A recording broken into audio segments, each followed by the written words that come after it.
Hey everyone, welcome to the American Justice Podcast. This is the first Q&A episode. Thank you for joining us. Scott, how's your day? My day was fantastic. We actually got a lot done. I finally finished the studio. I don't know if the home viewers can tell, but I put a lot of work into this. It looks great. I think it looks great. Did you go vote today? I did go vote today. Okay, so did I. I got my little sticker. I actually voted for the very first time in Dallas County. So that was a bit of an ordeal, but we'll save that for some other time. I'll save that for my podcast. So this is the Q&A episode for, I guess, episode 0 and episode 1 of the American Justice Podcast. We're going to do these every week to answer your questions. That's the next thing. I had no idea we were going to have so many questions when I came into the studio today. I thought we would have 1 or 2, but we actually had to trim the fat a little bit. We had to get rid of some of them just so we would have enough time to answer them. Yeah, I was surprised by how many we had. In fact, but there was also like a lot of duplicate questions because, we take questions and stuff on several different social medias and like our website, on the blog and stuff like that, and our voicemail. So there's several different ways that people can ask us questions. But so a lot of them were duplicates. But yeah, I think we got like 20-something questions, and our podcast has only been out for like 2 days now. Yeah, so I mean, people are listening. Podcasts are big. Everybody's listening to podcasts. I'm listening to a few myself. So what some of you somebody is listening to one right now. Yeah, somebody is listening to one right now. You guys. You guys. You guys. What some of you may want to know is, who are we? Scott, let's start with you. Tell us about who you are. What if I haven't figured out who I am yet? Make it up as you go, man. Okay. Just make it up as you go. All right. Well, my name is Scott Poggensee. I am I'm actually an emergency medical technician by trade, an EMT. I used to work on an ambulance. Now I work at a very prominent hospital here in Dallas. I can't say exactly which one, but let's just say it has to do with children. And we take care of the kids when they get hurt and when they're sick. And but that's my day job. That's my full-time job. And we'll talk about later on kind of how I got interested in documentaries and podcasting and stuff like that. But that's pretty much it. I like long walks along the beach, and who doesn't? Who doesn't? That's. Yeah, I actually grew up in San Diego, yeah, so I can say that I do. That's what happened. Well, I'm not going to the beach, but that's what happened. That's what happened to me today. Is my wife booked flights to Costa Rica. I'm going to go live in the rainforest for about 10 days here in July and play with monkeys. I'm going to look for a velociraptor. I'll let you know if I find one. That's where they come from, right? Jurassic Park. If you find one, though, you won't be back. Probably not. But that's Jurassic We'll Park. know if you found one. Jurassic Park did occur. That was Costa Rica. Yes, it was in Costa Rica. Correct. Yeah, I'm looking for a velociraptor. I'm going to bring it home. You're going to put it like a leash on it? Yeah, that's what I'm going to do. Okay. All right, well, I am C. Derick Miller. I am a dark fiction writer and freelance journalist, podcast host. I wear a lot of different hats. And can I just add, very good dark fiction writer? I have my moments. I do have my moments. Anybody read my latest novel, Extinguished? Raise your hand. Yeah, okay. I didn't, yeah. Wait, do I have to say the whole thing? Because I haven't read the whole thing yet. I'm still like halfway through it, so I'll just raise my hand. Extinguished is very tame compared to what's coming out in June. Starving Zoe comes out in June, and that's a nightmare. Oh, geez. So, but yeah, author, freelance journalist, podcast host. I am the co-host also of Butterflies Make Me Angry podcast. So I actually, before I decided to go and chase this dream of being a writer, I actually knew Brandon. I worked for the Hunt County Sheriff's Department. I knew him while he was incarcerated, up until the time where he was convicted and moved to the penitentiary. We talked on several occasions, sometimes almost daily. So I knew that side of Brandon personally. So yeah, that's where my interest in this case comes in. And I know you're going to go into, you've gone into in the podcast in episode 0 where a lot of your interest came from.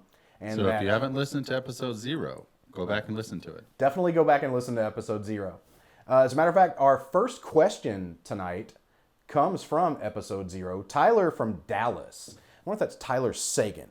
Wonder if that's Tyler, Texas from Dallas, Texas, or Dallas from Tyler, Texas. It could be either. I was thinking Tyler Sagan. He plays for the Dallas Stars. That would be awesome if he was really listening. cool. Tyler from Dallas, Texas asks, have you talked to Brandon since the podcast started? I talk to Brandon every once in a while. He does have my number on his visitation list or phone list or whatever it's called for him to be able to call me.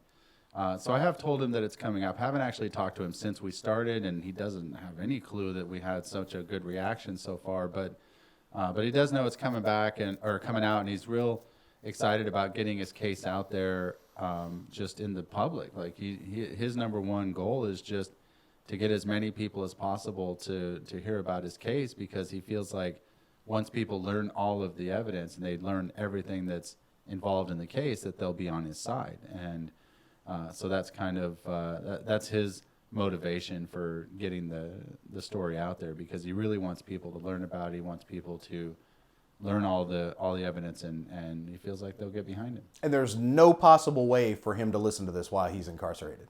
The only possible way would be like if he called his grandmother or something, and his grandmother played it on the phone. But that obviously you get charged by the minute. So oh, geez. So I don't know. But he does actually have, and one of the reasons that he has my number on his list is because later on in subsequent episodes or even the Q&A, he'll be able to call in, and we'll be able to patch his phone or his voice, or we'll be able to talk to him like live on the air, and that'll be kind of fun.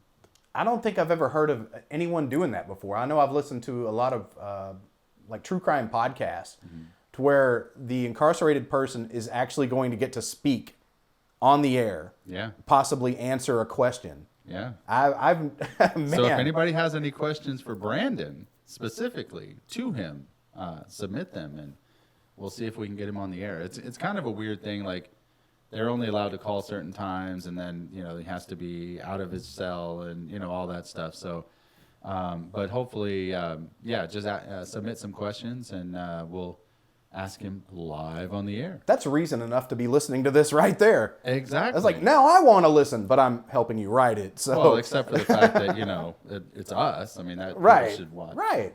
Watch for us. Anyways. Okay, that was our only question from episode 0, Tyler from Dallas. Yeah. So thank you, Tyler. Tyler from Dallas, I hope that was a good enough answer for you. We're going to go now to episode 1. Yes. Not the Phantom Menace.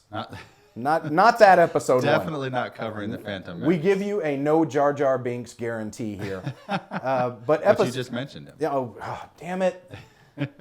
The episode 1 of the American Justice podcast question comes from Joanne from Chillicothe,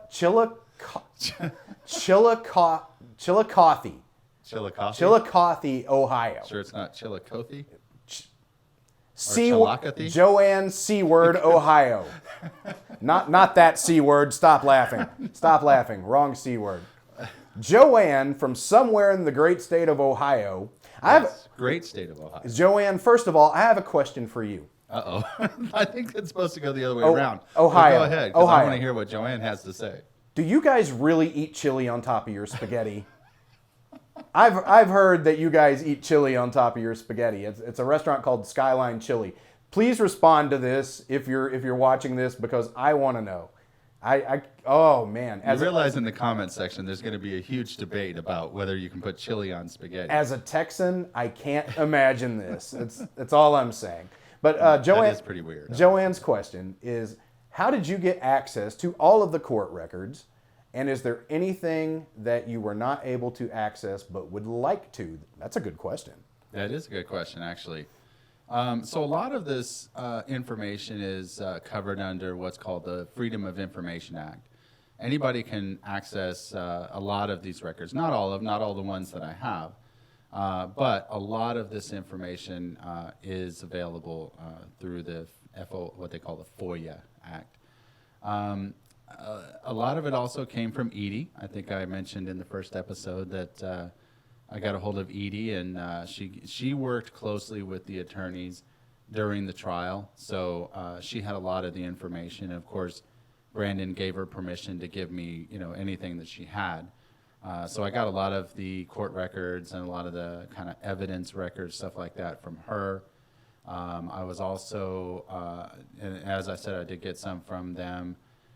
There was also some stuff online. Like I was able just to get some information online, like some of the newspaper articles, and stuff like that, because I didn't really follow it very closely when it was first happening. So it was kind of interesting to be able to go back and look at the newspaper articles from when it actually happened and like what people were realizing and what they were reporting on kind of in real time. So that was kind of interesting. And yes, there is some stuff that I would love to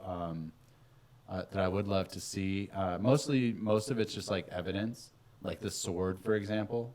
I'd love to be able to go to the court and just actually feel the sword, because as we'll talk about in later episodes, there's a lot about the sword that kind of differentiates from the known story. That's what I was going to say. Is I don't think anyone knows about the sword yet. Well, they don't, and not yet, but there will be. But that's something that I would like to be able just to go down to the court, pick it up, handle it, see how big it is, see how much it weighs, and all that stuff. So that's probably the one thing that I would say that I wish I had access to that I don't. But pretty much I have everything that. Have access to all the crime scene photos and all. Like I have pretty much access to pretty much everything. Okay. All right.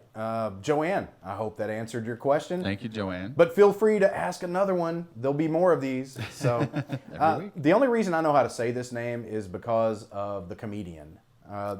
This guy's name, Aziz. Aziz from Bakersfield, California. Did Brandon have a court-appointed attorney, or have court-appointed attorneys? One of those. How about I just answer them all at once? Yes. Okay. Yes, Brandon did have court-appointed attorneys. At the time that he was arrested, he was a 19-year-old kid. He didn't have $100,000 that it would normally take to put on a capital murder defense. So he was in jail, and he basically said, I'm indigent and I need attorneys. So they appointed him Jerry Spencer Davis. Now, there's a lot of things about court-appointed attorneys that, when everybody hears, oh, you had a public defender, a court-appointed attorney, they automatically think, well, that's the reason you were convicted. And it has some validity to it, but here's the problem. When you have court-appointed attorneys, it has nothing to do with the quality of the attorney, at least especially in Hunt County, because the way it works there is, there's a list, and they just go down the list, and the next defendant gets this person, the next defendant gets the next attorney on the list. So these are all attorneys that are in private practice. They just get appointed cases, that's kind of the way that it works there. There are some cities, I think the bigger cities like Dallas and New York and where they have like a public defender's office, but not in Hunt County. So it doesn't have anything to do with really the quality of the attorney. I mean, if Brandon was out there searching for an attorney and he had unlimited funds, he very likely may have selected Jerry Spencer Davis. He was a very well-respected attorney in the community. However, what ends up happening is when you have a court-appointed attorney, every dollar that you spend has to be approved by the judge. So if you want to get an investigator, for example, you have to go to the judge and say, look, we want an investigator. We need somebody to go out there and talk to people and dig up, we need someone to help defend this defendant. And the judge is going to say, yeah, I'm going to give you an investigator, or he may say, no, I feel like you as the attorney could do it yourself. So it's always up to the judge how much money you spend. Now, opposed to that, of course, the state has unlimited funds. They can get any expert they want. They can get any amount of investigators. They've got the whole police department at their disposal. So, yes, it is kind of unfair when you have a public defender because of that. It's such a David versus Goliath type thing. But again, I just want to reiterate that it doesn't have anything to do with the quality of the attorney itself or himself or herself. It has more to do with, kind of the funds that you have and your resources available to defend yourself, unfortunately, even in capital murder cases. Okay. Aziz. Thank you, Aziz. Yeah. Good question. Let's keep them coming here. That was a really good question. Oh, are you serious? Did you pick this question just for this reason? William from Hope, Arkansas. Hi, Bill. Hi, Bill. I was going to say, does everybody know what we're laughing about? I really doubt that's Bill Clinton from Hope, Arkansas asking a question. But if it is, hello, Mr. President. Yes, Mr. President. William from Hope, Arkansas asks, and he asked it this way: did the Woodruffs have any enemies or anyone else? I'm kidding. Did the Woodruffs have any enemies or anyone else that should have been looked at as a suspect? Mr. President, it's very fortunate that you asked that question because we have some questions for you. Now, this is not, I'm sure this is not Bill Clinton, but William from Hope wanted to know if the Woodruff family had any enemies that should have been looked at like suspects. They really didn't have any enemies. The Woodruffs were very well respected, very well liked in the community. However, there were some other suspects that should have been considered. Some people that had some, we'll say, beefs with them, that type of thing. But I really feel like that's something we should get into like in later episodes because we will start talking about the other people that did kind of suspicious things. Our job is not to prove who did this. Our job is not to prove or even to point a finger at any suspects. Our job is basically to just go in, present the evidence, and then if the evidence makes the viewer or the listener think that it's somebody else, then that's what happens. Yeah, we can't control that. So yeah, I'm not going to be the kind of person that goes in and says, look, Brandon didn't do it and it was this person. Because honestly, and again, we'll get into this when we do cover the investigation, but the investigation was not done well enough to be able to prove that anybody did this. To specifically say, and the problem was that it was so geared towards looking at okay, we should just stop right there. I shouldn't keep talking. Spoiler alert. I'm gonna Spoiler I'm just alert. Gonna start talking about all the other episodes right here in the first episode. Yeah, let's not do that. William, keep listening, and we'll hopefully answer your questions. Martha from Fort Worth, Texas, hometown girl. Hey. All right. Martha. What's up, Martha? She asks, was this a really big news story at the time? I have lived here for 35 years, and I never even heard about it. Well, it was big enough that I heard about it, but as I said, I just kind of followed it every once in a while. It was definitely not something that was on the news like every single day, or, it wasn't like the Darlie Routier case where it was national coverage or anything like that. But it was on the news a couple times, and the local paper, the Greenville Herald Banner, covered it a lot and all the different developments. But it was just one of those things that was kind of out of sight, out of mind. And unless you saw it on the very first TV coverage, I think it was Channel 11 that had it on first. I think you're right. Yeah, unless you saw it then, you may have not seen it at all. So yeah, it was kind of big when it first happened, but after that, just kind of fell off the it was like, well, it's another murder case, it's another capital murder. Just another Hunt County murder case. Just throw it in the stack with the rest of them. Scoot some of those missing person cases over. We got to put these murder cases there. We're gonna make some Hunt County people mad. They're already mad. Because they live in Hunt County. No, I didn't say that. They're seeing my face right now. They're already mad. Was that a liability? Should I not have brought you on the project because you're going to... You know what? I love you. That's all I have to say. There's a lot of really good people in Hunt County. There are. There are a lot of really... I have a lot of family, a lot of friends still in Hunt County, but I have a lot of enemies too, so carry on. Here we go. Katie from Irving, Texas, another hometown girl here. You mentioned a documentary that you made. Where can we see it? Well, that's a really good question. I have a private link online that I have provided to some people involved in the case, family members, friends, supporters, stuff like that. So they've been able to see kind of our 2-hour... Cable networks, broadcast news shows. I haven't done that yet. So, right now it's still in a rough draft state.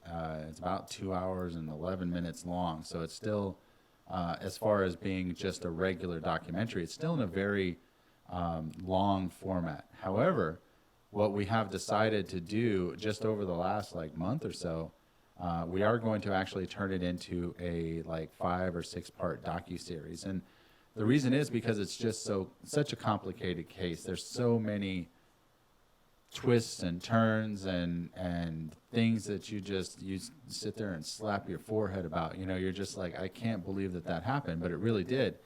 And then in order for everyone to kind of know why it happened, they kind of have to know the backstory, and they kind of have to know, well, what was the relationship between these two people? What was going on at this particular time? And that takes a lot of time to explain. So I don't think it's going to be as long as a 10-part, Making a Murderer. But I do feel like it's, in order for us to get the whole story out there, it's going to need to be at least a 5 or 6 part docuseries. And once we get it done, once we get it completed, we will release it on all the Hulu and Amazon and all that stuff. I know I've seen the movie 4 times. I saw it when you did the Work in Progress premiere at the Texas Theater in Oak Cliff, historic Texas Theater in Oak Cliff. If you don't know what that theater is, that's where they snatched up Lee Harvey Oswald after he supposedly shot the president. Oh God. We don't get into that. We don't know. We don't know. We know. We don't know. We know. Fun fact, and I'm not making this up. Okay. His widowed wife, Lee Harvey Oswald's widowed wife, married my great uncle. So is that a question or no? I can't remember if he's my uncle or my great uncle. I'm not really close to a lot of members of my family. Someone in my family. She married someone in my family, and I met her one time when I was a little kid. She is still alive. I believe she lives in Rockwall County. My mother still speaks to her semi-regularly. She's still alive. She is still alive. Marina Oswald. Wow. And I am related to her by marriage. So basically that's why you're saying we can't say that it's him for sure. Hey, the guy will get no loyalty from me. Not that it matters at this point. Right. Thank you, Ruby. But not that it matters. Anyway, we're getting off topic here. We are. Okay. Okay. All right. Where were we? What were we talking about? I forgot. God, are we doing a podcast? Okay. Katie from Irving. Sit tight. Maybe one day soon you'll get to see the documentary. I've seen it 4 different times. I think I've seen 3 different cuts. Yeah. 4 different times. And if you're able to really spread it out over a series of episodes, it's going to be so much better, because you can tell that you had to cut out so much to squash it down into feature film length. Well, we had, even the 2 hour and 11 minute rough cut that we have right now, we cut that down from about 6.5 hours. Because all we did was just took all the footage we had, put it all together, and said, okay, let's go back and start cutting. And it was 6.5 hours long. And then, just certain people that I interviewed, like the body language expert, I interviewed her for 4.5 hours. So there was a lot of information that she gave. And it's, that's the hardest part of being a producer, director, writer, editor, is, every time you cut out a scene, you're cutting out part of your baby. I wonder what a body language expert would say about me. I move around a lot. I use my hands a lot. I'm constantly bobbing like a Muppet. Muppet? Yeah. You know how the Muppets talk. Oh, yeah. Okay. So, yeah, I wonder what she would say about me. You still have her phone number? Yeah, I'm going to send her this video and see what she says. I'm curious. All right. Annie from Grand Junction, Colorado. That's a great town. I like that town. Grand Junction. Asks, do you think this podcast will get Brandon out of prison? I've listened to some others that have helped get someone wrongfully convicted out. Well, that's, all I can say is I hope so. And as I said in the episode, I didn't come to this conclusion because, from just nothing. Like, I did a lot of research. I looked into certain theories and certain evidence, and I did a lot of research, and was able to come to the conclusion that Brandon was innocent. And the whole time I was looking through it, there was this feeling in the back of my head that I was like, okay, the next page I turn, I'm going to find that gotcha moment. I'm going to find that moment where they say, oh, so this is why we arrested him, or oh, this is why he was convicted. And I never found that. And when I got to the very end of all the evidence, I literally sat back in my chair, looked up at the ceiling, and just like almost pretty much just like extinguished all of the breath from my body. I was just like, how in the world did this guy get convicted?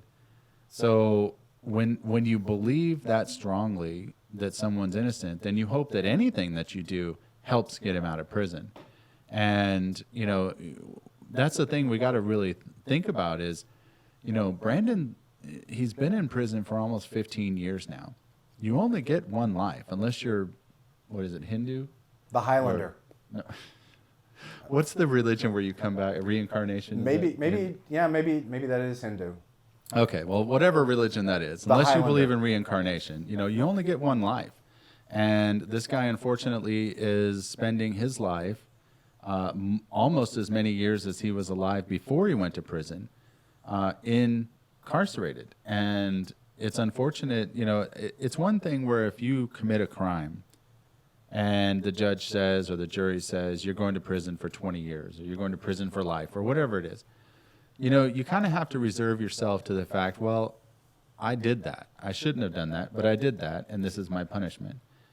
When you go to prison for something that you didn't do, it's like every single day is torture. And every single day, when you wake up in the morning and you look around and see that you're still in prison, you realize it's not a dream. I just can't even imagine what that's like. I can't even imagine what he just thinks on a daily basis. And really, the only thing that keeps him going, the only reason that he hasn't become institutionalized is because he has hope that whatever the efforts are that are going on out here in real life, in the real world, help get him out of prison. So that's kind of the reason for all of this is we want to get this out to the general public. We want the general public to understand the elements of the case because we feel like once they do, they'll be on his side. I know, just a little personal bit right here. When I did work for the Hunt County Sheriff's Department, when Brandon was incarcerated, I was what they called a classification officer. And my job was to look at the entire correctional facility as a whole and see where to put people as they got arrested. If they weren't bonding out, if they weren't going home, to look over their criminal history, look at any gang affiliations, look at what they did currently to be in there, and try to find a spot within that jail with other inmates in that jail where they could coexist peacefully, where there would be less of a chance of fights, or, you don't want to get two rival gang members or anything like that in the same cell. That's just asking for it. So I would also answer grievances that the inmates were having against officers or things like that. And so I got to interact with Brandon quite a bit, and I interacted with thousands of inmates in all those years that I worked for Hunt County. And, I'm not saying every single one of them was 100% guilty, but there was a bit of guilt somewhere. They might not have been guilty for what they were arrested for, but there was some guilt somewhere. And all the time that I talked to Brandon, not once did we discuss his case or the details, or did I ever come out and say, hey, did you do it? And never did he come out to me and say, hey, I didn't do it. That was just a line that we didn't cross. But just his mannerisms, his speech, the feeling I got being within a few feet of each other as regularly as we did. This was the only person that I ever dealt with that was locked up in the Hunt County Jail that I I would question myself. Why is this kid here? Because you couldn't even feel guilt or danger or anything like that. He was a very gentle person. Mm-hmm. And once again, that is my involvement in this case. That's why I would like to see him walk through the doors of the studio right now. I'd like to see him out of jail, walking through these doors. Although I probably wouldn't recognize him because I still see him as a 19-year-old kid. Yeah. I haven't seen him since then. He's what, 31? 34. 34? Or 33, almost 33. I probably wouldn't even recognize him. Yeah. Because in my mind, he's still that 19-year-old kid. Yeah. Well, I'll tell you what, before we take another question, I think we need to take a break. You want to take a break? I think we have a sponsor already. Do we have a sponsor? Who is that sponsor? We have that sponsor. Well, we're going to find out right now. It's vacation planning season. You know what that means. Countless hours of planning, internet searching, and price comparing for your next trip. Don't you want to know if you're getting the best deal for your hard-earned cash? Now you can take the stress away and let an experienced certified travel agent do all the work for you. After all, time is money, and you shouldn't waste either. Call Tiffany Elvington of ET Family Travel at 903-408-7230 or email tiffanie.elvington@gmail.com. Tiffany's services are always 100% free to you. Now, if you mention you heard about her on the American Justice podcast, you will receive a free gift when your trip is booked and paid. Stop stressing over something that's supposed to relax you and call Tiffany. You won't regret it. Again, Tiffany's phone number is 903-408-7230, and her email is tiffanie.elvington@gmail.com. Also, even if you don't really know where you want to go, Tiffany can help you decide. She has real-world experience with all of the best destinations. Call or email her today. Hey everyone, welcome back to the American Justice Podcast Q&A episode for episodes 0 and 1. We hope you're enjoying it so far. We had to take a quick little break. Now we're back. We're going to jump right back into the questions. This one is coming from Anita from Santa Fe. She is asking... Santa Fe, New Mexico. I love that place. I've been there a couple times. Great. I went there back in November, went to Meow Wolf. That place is awesome. It's like stepping into a video game. It's like a living museum. It's like really awesome. They're not paying us to say this, but if you get a chance, Google search Meow Wolf Santa Fe. Check it out. Watch the videos. Maybe you'll want to go there too. And if you're from there and you want to pay us, or give us free stuff. Yes, if you actually work for Meow Wolf and you want us to mention you on the air, we would do so regularly. So, okay, here we go. Anita from Santa Fe asks, "What makes you so sure?" Hold on, let me do the face. Let me put the. What makes you so sure this guy is really innocent? Well, thank you, Anita from Santa Fe, New Mexico. It's actually a really good question. And it's a question that I get asked often. And all I can really say is the thing that makes me 100% sure that he's innocent is the evidence. There's some stuff that we can't talk about yet because a lot of it has come through like my investigation for the documentary that has come out that's like, wait a second, this pretty much like proves that he didn't do it, or there's no way that he could have done it if this is really true, and stuff like that. So it's just, I would say it's just the evidence, just meeting Brandon and talking to him, that just kind of sealed the deal. It was the evidence that first convinced me that he was not guilty, that he was innocent. But it was, it's just so overwhelming. And I hope that by the end of the season, when you guys are able to see all of the stuff that I've been able to see, that you'll come to the same conclusion. And that's all I can say really, is that that's what did it for me. Like I said in the episode, if I felt like there was even a 1% chance that he was guilty, I wouldn't be here. And that's going to kind of be the way it is for later on in different seasons. I'm sure we'll have a lot of people that want us to take up their cause or their loved one that's incarcerated or whatever, and we'll do a lot of research into all of those cases, and And it's going to have to be one where we're just convinced that the person is completely innocent. Because honestly, the last thing anybody wants to do is get a guilty person out of jail, right? It's like if you did the crime, you got to do the time, right? But if you didn't do the crime, then even 1 day in prison is a travesty. Yeah, that's true. Anita, another answer to your question is we're talking about him on the American Justice Podcast. Therefore, we think he is 100% innocent. Right. There's your answer right We're there. we're not gonna do any. There's, as I said in the episode, there's other dozens and dozens, maybe hundreds, I don't know, of other podcasts that cover serial killers or people that commit crimes in that are really bad people and killers that actually do the crime. That's not what this podcast is about. This podcast is going to be about kind of highlighting those cases where the person is actually innocent. And I'm going to have to put my reputation and my name and everything on the line when I say that. So I'm 100% sure that Brandon's innocent, but as we go forward in different seasons, I'm going to have to be 100% sure that they're innocent as well, or we won't cover the case. Yeah, I mean, if we glorified a guilty person, we wouldn't be the American Justice Podcast. We would be cable news. So, anyway, all right. We're doing our best to keep this Yes. show very apolitical, Yes, but that's okay. we could be talking about anyone. That's right. The Menendez brothers. They did that. They did that.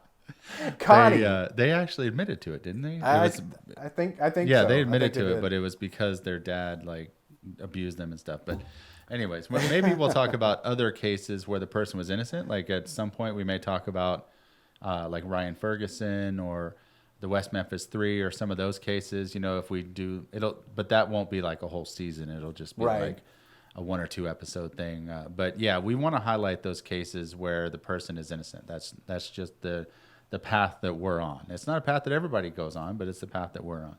Right. Connie from San Diego asks, Hi, Connie. why did you tell us to remember the shit kickers' names? Do you think they did it? Again, because of the investigation that was done, it's very hard to point the finger at anyone. But the reason that I said remember those names is because they come up in a significant role in the season. And it seems like, it almost seems like every episode that we write, they're involved in it somehow. And there's a lot of stuff that's that doesn't really fit, that we kind of have to point out, hey, they said this, but that's not really the way it was, and we can prove it, and here's how we can prove it. So I would say just remember their names because they're going to come up significantly in the rest of the season in other episodes. So, but yeah, no, I don't really have a way, again, because of the investigation that was done, to really point the finger at anyone and say, this is the person that did it. I wish I did. I wish there was evidence out there that was collected at the time that this investigation was going on that did point to the real killer, because then our job would be done. I've never met those guys. I've never looked them up on social media. I don't know what they look like, but when I imagine them in my head, when I'm writing episodes or I read reports, I always think of them as the Three Stooges. I think of them as Larry, Curly, and Moe. So it makes it really funny for me when I'm reading over these reports. That's the only thing in these reports that I find funny. Trust me, this is a very serious case, but you do have to find humor in everything. Yeah, absolutely. Or at least I do. We want to be entertaining. We want to tell the story, but we also want to be entertaining. And that's kind of, in case anybody hasn't noticed yet, that's kind of our approach here with the Q&A episodes. The recorded episodes, the podcast episodes will be very serious, or they'll be very kind of to the point and just talking about the evidence. But our chance to kind of vent about stuff, or to just go back and forth about different aspects of the case, is here on the Q&A episode. So I feel like the recorded episode will be kind of the information or the meat and potatoes, and then the Q&A episodes will just be something for us to kind of shoot back and forth different theories and different aspects of the case, and of course answer our viewers' questions. Right, exactly. This is our last question, actually. This is Aaron from Austin. Aaron, bring back the Zilker Zephyr. Bring back the train to Barton Springs. Aaron from Austin asks, you started getting into the crime scene. Why did you stop right at the beginning? I cannot wait until the next week to hear about it. Well, Aaron, thank you for the question. But unless we have like a 15-hour episode, we have to break it somewhere, right? Yes, I'm gonna binge listen to this podcast. Yeah, 15 hours. I mean, maybe some people will do that when we get done with the whole season. That'd be awesome. But yeah, pretty much, there's a point that we have to end every episode, and we don't really want to we don't want the episodes to be really much longer than 30 minutes. And the reason is, we know that people have lives, and, I think the average commute to work is like 30 minutes. Yeah. So, it just gives you something to listen to on the way to work or whatever, the way home. But yeah, so we don't, and you'll find this as we go through later episodes, there's going to be a point where we just kind of have to stop. And if that puts us at a place where it's just getting into an interesting subject, then that's great. But if it's not, if it's in the middle of, okay, well, it's a boring subject, but we got to talk about it and we got to stop here, then that's the way it is. We got to stop right at that kind of that 30-minute mark. Yeah, I don't think we're intentionally leaving cliffhangers at the end of every episode. I mean, we're not writers or anything. Why would we do that? Maybe we are. Trust me, that's not what we're doing. So the answer, Aaron, is we want you to listen next week. Yeah, listen next week and find out more about the crime scene. I think there's also the crime scene is one of those things where we couldn't fit it into just one episode. Right. Yeah. So there's going to be a lot of.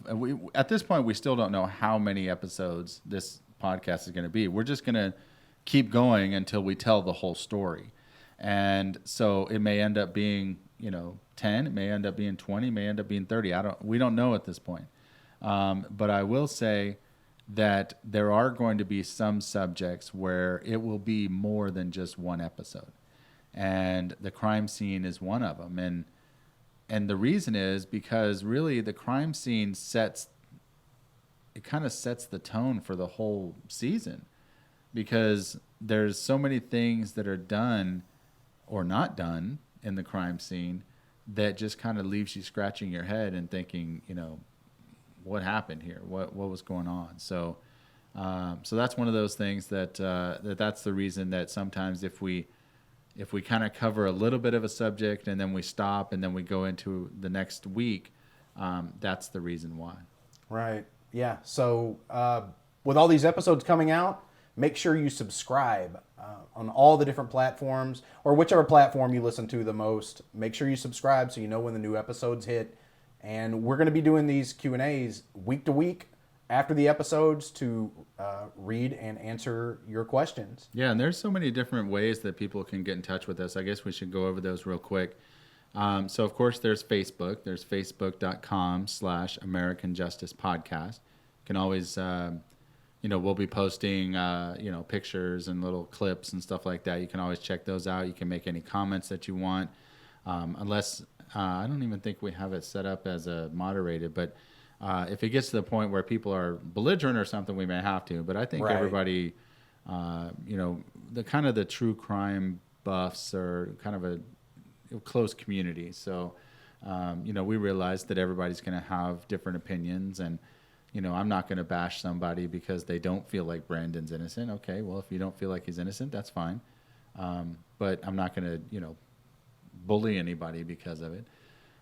So you can always go on Facebook. You can also go to our website, AmericanJusticePodcast.com. There's all kinds of good stuff that you can get on there. One of the things is that any of the documents that we discuss in that episode will be listed under case info. So if we talk about, let's say, for example, the trial transcript, and you want to read the trial transcript, it'll be available on there for you. There's a blog, of course. We'll be blogging all the time. You can comment on the blogs and all of that. Of course, you can listen to all the episodes. So there's a lot of good stuff that you can do on the website. We also have a Twitter handle in case you're a tweeter. That's news to me. I didn't even know. Oh yeah, it's at A Justice Podcast. Yes, At A Justice Podcast. Okay. So you can tweet us there if you like. We don't have an Instagram account. I don't know that we'll really make one. Nobody wants to see us in like bathing suits and provocative poses, so there's no point in us having one. Speak for yourself. Okay, fine. You got me. But one of the last ones is, and you know, most people, and I bring it up last because obviously it's not free for us to do the stuff that we do. It takes a lot of equipment, time, stuff like that. So if anybody is so inclined to help us keep this podcast going, they can support us on our Patreon page, which that may be news to you as well, because I just made it this afternoon. That is news to me as well. But it's patreon.com/AJ Podcast. All right. American Justice Podcast, AJ Podcast. There's a lot going on in a very short amount of time here, Yes. and we're just glad that you guys are listening and following us and interested in this case, because that's the whole point in us doing this, is spreading the word and getting Brandon's message out there. Right, exactly, and that's and subsequent seasons will be, you know, the whole reason we're doing it is to get that person's message out there. So, so that's not the Menendez brothers. No, they did that, and not Casey Anthony. So then we'll.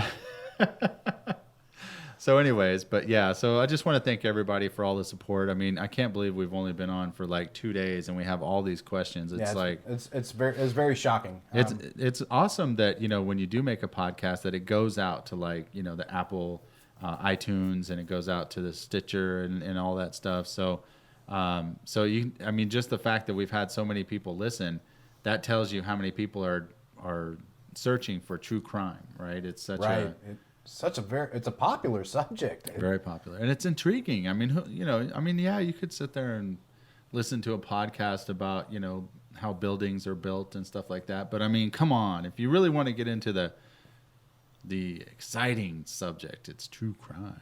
Very much so. Very much so. All right, well, let's end this out. Scott, how can everyone get in touch with you? They can get in touch. Oh, we also have a voicemail number. I forgot to mention that. That's how some of the people actually submitted their questions. I don't know that number off the top of my head. You wouldn't tell me the number. You blocked me from the number.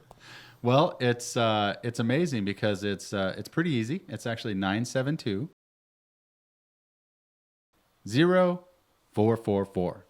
Right. Easy enough.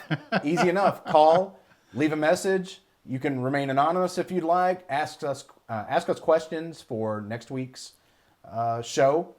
Yeah, that is one thing. Is if you do want to leave an anonymous message, the phone number that you're calling from is not actually recorded in the voicemail recordings.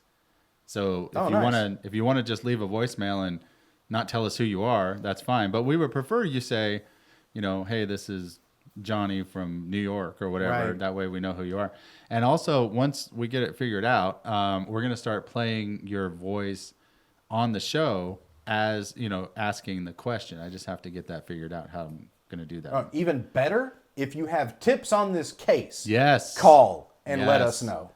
Because if we believe that he's 100% innocent, that means the person that did it is still out there. So if you have any tips or any information that can help, leave a voicemail. We will get you in touch with the police or his attorneys or, you know, whatever it is, to get that particular thing investigated. So yes, that's the biggest thing is, you know, one of the reasons that I did this is because I want to build an army, right? I want to build an army of people that are amateur sleuths and that want to go in and look at all of this and really absorb everything that's in this case. And who knows, maybe you'll be one of our viewers or listeners that figures it out. That would be nice. That would be very nice. Well, I think we'll end it on that for this week. The new episode will be out Sunday. Episode 2 will be out Sunday. And then we'll follow up again a few days later with another live Q&A. So don't forget to submit your questions. This is Scott Poggensee. I'm C. Derick Miller. Find me at cderickmiller.com. All the links to my social media there. Also, you can hear me on the Butterflies Make Me Angry podcast. And I guess we will see you guys. I've always wanted to ask you, why do butterflies make you angry? Butterflies Make Me Angry was the name of a song that I wrote for a musician by the name of Tommy Cross. He used to sing with a band out of Rockwall County called Whiskey Hat. Now he's with a band called 8 Bore. And he wanted me to write him a song about like a crazy tired old man that just got mad at everything. And that's like the sweetest, purest thing you can think of is butterflies. So he wanted this man to be mad at butterflies. Butterflies make me angry. So I wrote kind of a poem/song about this man who was just pissed off at the world. He turned it into a song. He released it on their album, and it's actually, we use it as our theme song on the podcast. Nice. Although YouTube gigs me every single week saying I don't own the rights to that song, and I have to fight them and go, yes, I do. Just look at it. Just look at it. It's my song. It's my song. Let me have it. I wrote it. So I win every week. Do they ever come back and say, nah? No, every single time. We don't believe that you every single wrote time. this. Every single time. It's they're too like, good. You're absolutely right. You did write this song. Yeah, I know. Yeah, my name is on the tag, right? my name's on the back of the CD. I wrote it. So. All right, are you going to end it with our tagline? I don't have the tagline. He doesn't know what the tagline is. I don't have it memorized. Oh, we got to end every episode with a tagline. My tagline on my podcast is, what was it? Peace to the peaceful, truth to the truthful, hell to the tyrants, something like that. Okay. I have to write it down too because I don't have it memorized. But what is our tagline for the American Justice Podcast? Well, the American Justice Podcast tagline is stay aware, stay strong, and get involved. There you go. We'll see you guys next week. Thank you. Bye. The American Justice Podcast is owned and copyrighted by Atua Productions, LLC. Your host is Scott Poggensee, and your writer is C. Derick Miller. The theme music for the American Justice Podcast has been created and composed by Josh DeRosa. Scripted and recorded episodes are published every Sunday morning, with follow-up Q&A episodes released on Fridays. Atua Productions aims for this to be an interactive podcast, where you, the audience, has a great amount of influence on the content of our shows. You can interact with us in several ways. First, and most preferred, is you can leave us a voicemail. Our phone number is 972-942-0444. Be sure to leave your name and the city you're calling from, along with whether or not we can use your voice on the air. If Facebook is more your style, you can log on to our Facebook page at facebook.com/American Justice Podcast. Feel free to leave a comment, or you can message us on Messenger if you have a more pressing question or issue. If you would like to blog about the show, then you can log on to AmericanJusticePodcast.com and tell us what you think there. You can find many of the documents discussed in this episode there as well. If you are a tweeter, you can also voice your opinion on Twitter at AJusticePodcast. If you would like to support the show, you can do so in a couple different ways. First, consider visiting our Patreon page at patreon.com/AJPodcast. We have different levels of support that include t-shirts, guest call-in spots, and early access to our podcast and YouTube shows. Next, you can like, subscribe, and click the bell icon to get notifications of when we publish episodes. We would also very much appreciate it if you could give us a 5-star review. If you have any comments about the show, or more importantly, any tips on the case we're discussing, please call 972-942-0444 and leave us a message. After all, if the subject of our podcast is innocent, that means someone out there is guilty. American Justice Army? Let's find them.